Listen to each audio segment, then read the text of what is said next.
ஏசாயா 35 அதிகாரம் அதன் 10 வசனம் இவ்விதமாய் சொல்லுகிறது, கர்த்தரால் மீட்கப்பட்டவர்கள் திரும்பி ஆனந்த களிப்புடன் பாடி சியோனுக்கு வருவார்கள்.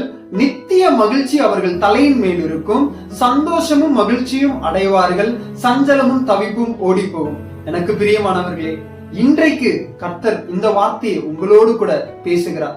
ஒருவேளை நான் இயேசுவை நம்புறேன், இயேசு பக்தன், ஆனாலும் என் வாழ்க்கையில சஞ்சலமும் தவிப்பும் இருக்கிறது, என் வாழ்க்கை மாற்றம் அடையவில்லை என்று நீங்கள் நினைக்கிறீர்களா? இன்றைக்கு கர்த்தர் உங்களை பார்த்து சொல்லுகிறார், நீங்க மனம் திரும்பும் போது உங்க வாயை கர்த்தர் நன்மையினால் நிறைத்து உங்களை மீண்டுமாய் சியோனுக்கு அவர் வர பண்ணுகிறார். சியோன் என்பது கர்த்தருடைய ஆலயம். இன்றைக்கு ஒருவேளை நீங்க கர்த்தருடைய ஆலயத்திற்கு போய் வெகு நாட்கள் ஆகிறது, சில வருடங்கள் கடந்து போயிருக்கிறது என்று நீங்கள் நினைப்பீர்கள். ஆனால் இன்றைக்கு கர்த்தர் உங்களோடு கூட பிரத்யட்சமாய் பேசுகிறார்.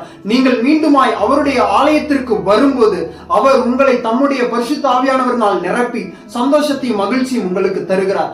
அந்த சந்தோஷமும் மகிழ்ச்சியும் உலகத்தில் ஒருவரும் உங்களுக்கு கொடுக்க கூடாததா இருக்கிறது. வேதம் சொல்லுகிறது, நீங்கள் இந்த சந்தோஷத்தை அடையும் போது உங்களுடைய சஞ்சலமும் தவிப்பும் மாறுகிறது. எனக்கு பிரியமானவர்களே, இன்றைக்கு இயேசுவை நம்பி இயேசுவின் இடத்துல ஒப்புரவாகி மனம் திரும்பும் போது அவர் உங்களை மகிழ்ச்சினால் சந்தோஷத்தினால் நிரப்புகிறார்.